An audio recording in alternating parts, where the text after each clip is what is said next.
Hello and welcome to my Consumer Insights presentation. Consumer Insights essentially boils down to the reasoning and motivation behind consumer behaviour, looking at the reason why consumers interact with and purchase products. Successful businesses study consumer insights and adapt their marketing strategies accordingly. Brands can use consumer insights to ensure their marketing is more tailored to their specific demographic. The organisation this presentation will focus on is Sainsbury's.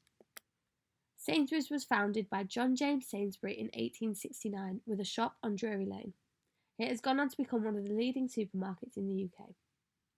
As of May 2017, there are 1,415 shops in the UK, including convenience stores Sainsbury's Local.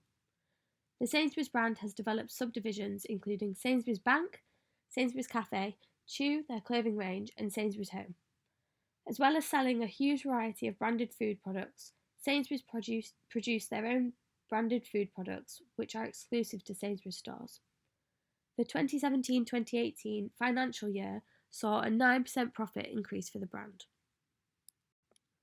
Although Sainsbury's work as an intermediary as it sells other brands of product, this presentation will focus on Sainsbury's as a brand, their in-store retail experience, and their Sainsbury's branded products.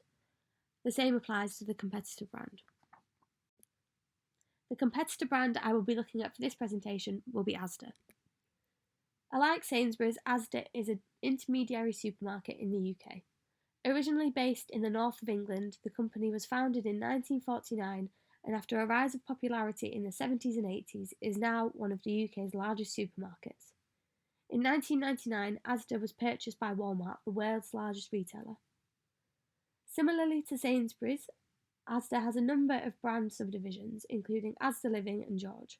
And again, similarly to Sainsbury's, Asda sells other branded food products but also has its home brand range available in store.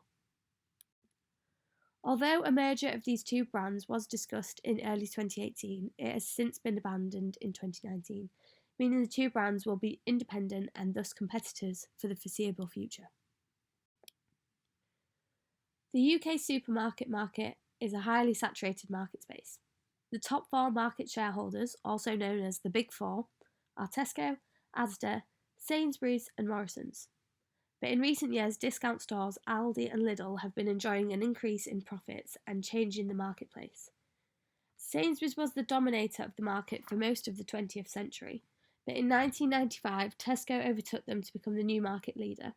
In 2003, Asda overtook Sainsbury's, and this is how it stayed until 2014, when Sainsbury's took back its second place spot. However, in April 2019, due to the failing of the merger, Asda once again overtook Sainsbury's, meaning that the current standing is Tesco as the market leader with 27.3%, Asda in second place with 15.4%, Sainsbury's in third place with 15.3%, and Morrisons fourth place with 10.3%. The difference between Asda and Sainsbury's is therefore 0.1% as it stands. This means that Sainsbury's and Asda are close market rivals, with Asda just having the competitive edge. This presentation therefore will show how consumer insight theories can be applied to see what benefits Sainsbury's has. If these benefits were to be capitalised on by Sainsbury's marketing team, it could outperform competitor Asda. In this presentation, I will look at some consumer insights techniques that are used by Sainsbury's and compare them to that of Asda. The three being learning and memory, the self-concept, and lifestyle and values. Learning and memory. Psychologists propose that there are two types of learning theory. Behavioural learning, which is learning a response to some change in one's environment, and cognitive learning, which is more focused on internal mental processes. One type of behavioural learning is instrumental or operant conditioning. This is where desired behaviour is learned over time by either rewarding or punishing said person. One example of instrumental conditioning in Sainsbury's marketing is their Nectar card scheme. The Nectar card works as a loyalty card that rewards loyal customers with points every time they shop at Sainsbury's. Customers can use the points they collect to take money off a future shop or save their points and gain Nectar rewards such as personalised vouchers. Of the 4 types of instrumental conditioning, loyalty cards fall under the category of positive reinforcement, as the desired behaviour, which is loyalty to the Sainsbury's brand, is being rewarded with points and thus encouraged. Nectar card is an example of fixed ratio enforcement, as customers are rewarded the more times they shop. Most supermarket brands in the UK have some sort of loyalty scheme for customers. But it was only recently, in April 2019, that Asda launched their George Rewards card. However, unlike competitors, the George Rewards card only rewards customers for George or Asda Living purchases. So currently there is no loyalty card scheme for buying food from Asda, which is what it mainly retails. This is a clear point of difference between competitors and could be used to Sainsbury's advantage. Psychologist B.F. Skinner proved with his 1948 experiment that operant conditioning does work successfully. So offering nectar points as a reward will improve customer loyalty. This is therefore an example of how consumer insight can be used to benefit both brand and customer. The self-concept. The self-concept refers to how we see ourselves and how we would like to be perceived by others. Sociologist Maurice Rosenberg studied extensively on the self-concept and wrote the book Conceiving the Self in 1979. He defined self-concept as totality of the individual's thoughts and feelings having reference to himself as an object. The concept of self is multidimensional, as you have how one actually sees themselves and how one would like to be seen. We often complete behaviours attributed to how we would like to be seen in order to reach this ideal self. If we were to apply this consumer insight theory to supermarket shopping, there are a number of theories that suggest how and what we buy contribute to our concepts of self. Festinger's 1954 social comparison theory suggests that we determine social worth by comparing to others. So comparing what is in our basket to other shoppers in either an upward or downward comparison. Belk's 1988 work suggests that our possessions are an extended version of ourselves. In other words, we buy products that match our ideal self. These theories therefore suggest that the products consumers buy contribute towards their sense of self. In recent years, there has been a push in the media for consumers to partake in more environmentally friendly shopping habits. This comes as a result of ecological factors such as climate change and an awareness of how responsible food sourcing. As consumers become more aware and it becomes easier to find out how and where a product was made, there is more pressure on retailers to produce and source products responsibly. With this change in buying habits, consumers gain a more positive sense of self for buying responsibly sourced products. Sainsbury's caters to this consumer insight in a number of ways. Going onto the Sainsbury's website's About page allows you to see all the ways they are making a difference. From ethically sourced British farming to a reduction in plastic packaging. In June 2019, Sainsbury's even trialled a meat-free butcher's in an East London store to appeal to the vegan and vegetarian market, a demographic whose spending habits rely heavily on their concept of self. It is important to note that competitor brand Asda also has a number of ethically responsible missions in place. These include working towards 100% recyclable packaging by 2025 and a 50% reduction in food waste by 2030. Although both Sainsbury's and Asda are doing things to be more environmentally friendly, I found through doing this research that it is easier to find out information about these changes and there is more media coverage on Sainsbury's changes compared to the competitor Asda.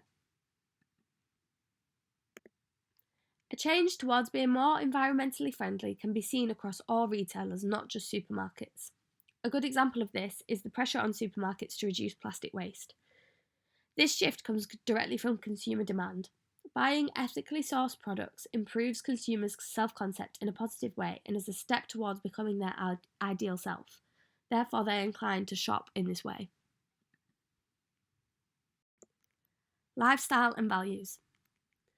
Not all consumers are the same. Different needs and wants motivate buyers to act in different ways. Other things, including the decision-making process, differ from person to person. And of course, more obvious things like how wealthy a customer is will have an effect on what they buy. This diverse range of consumers in the market has led to a need to categorise buyers. This is where market segmentation comes in. Market segmentation is the grouping together of consumers based on characterizations such as wants and needs, dividing consumers into groups based on common and identifiable traits. Demographic segmentation is where a business segments consumers based off categorical traits such as age, gender, race, religion, income, background, social class, etc. Doing this type of segmentation allows brands to hone in and market products to a target segment, for example, gender-specific products. Whilst behavioural segmentation instead divides consumers into groups based on their shopping habits. These 4 categories revolve around how often the customer shops, how brand loyal they are, how they value the product, and how they actually use the product. A very clear example of how Sainsbury's uses this form of consumer insight is in the ranges they have created in their Sainsbury's own brand product. This is an example of demographic segmentation, using income to segment their market.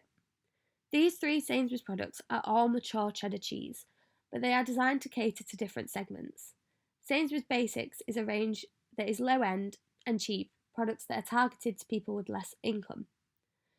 Sainsbury's Basics products are the cheapest available. The only reason it retails higher in this example is because you are getting more than double the weight than the other 2 products.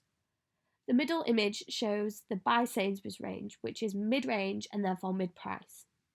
The product on the right is part of the Sainsbury's Taste the Difference luxury range. It retails at a higher price as you are paying for a higher quality of product. With this range, Sainsbury's are targeting the segment of which who are on a higher income and have more disposable income. These products clearly show how Sainsbury's have developed ranges to target segments that are based on income. This can also be seen with other iterations of the same product. This time on the left is the Be Good to Yourself version. With lower saturated fats and sugars, this targets the health-conscious consumer. And on the right is the So Organic version for customers who are wanting to purchase organic products. Creating products that appeal to a customer's ideals, such as health or sustainability, is an example of the means-end chain model, as it is linking product attributes to customer values. The Sainsbury's own range successfully uses segmentation and the means-end chain model, as there are all sorts of food products that can be bought in the choice of these ranges so that each segment's needs are met. Just like Sainsbury's, Asda have different ranges within their home-branded food products. Their Savers range is called Smart Price and can be seen on the left. The mid-range product is simply called Asda's, and the luxury product on the right is Asda Extra Special. Most supermarkets in the UK, including market leader Tesco and Morrisons, have done similar things where products are tailored to market segments. This is therefore a point of similarity between competitors. To conclude, this presentation has shown 3 examples of where consumer insight practices can be seen in the Sainsbury's brand. This therefore shows that Sainsbury's are using consumer insights successfully, listening to what consumers want and adapting their marketing accordingly. Thank you for listening.